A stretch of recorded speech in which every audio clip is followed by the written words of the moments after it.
2 different movements, bent over row, so hands supported, pop your hand on bench, chair, sofa, whatever you've got.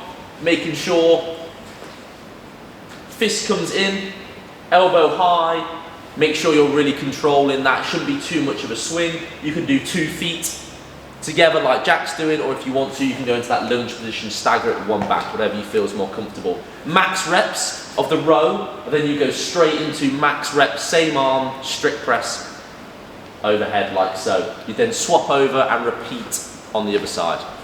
Using your max push-ups test, you're going to accumulate 400% of that number. So obviously if your max push-ups in a row was 20, you're now doing 80 reps.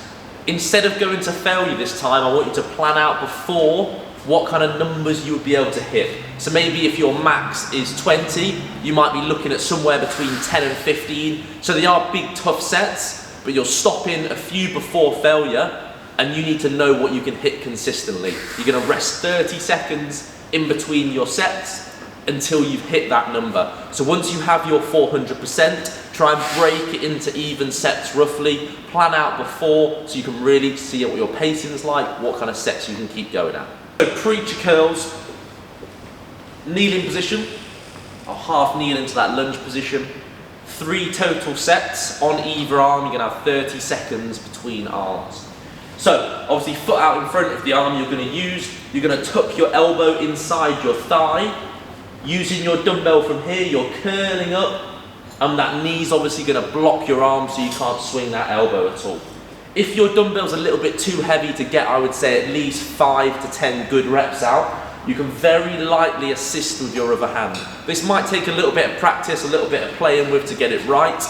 Make sure as much as possible that you are using that one arm and it's slow and controlled. If it is a little heavy for 5 reps, lightly use the other hand on the way up, and then really try and control the way down on your own. So you're very lightly assisting with your hand on the way up. Eccentric should be fully on your bicep. Max reps, again, if you can't do 5, use your hand a little bit. For this, you should be aiming maybe 10 to 15 reps. I would start with your weaker arm and match it with your better arm each time. 30 seconds in between. 3 sets, max tricep extension behind your head.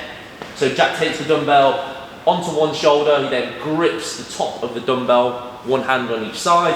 He's extending, locking his elbows out at the top, all the way up, like so. Obviously, range of motion will be dependent on your shoulder mobility a little bit. Max reps, don't go to complete failure, pop it on your shoulder before you're done. Straight into bench dips or tricep dips. Find something, a chair or so that you can do. Legs straight would be the hardest. If they're a little bit difficult, you can pop your legs in. What you can always do is start with legs straight, go to burnout, and then pull your feet in and carry on. You should really be going to absolute burnout on these, especially the dips, absolute failure. Finish, rest, 3 total sets, minute in between.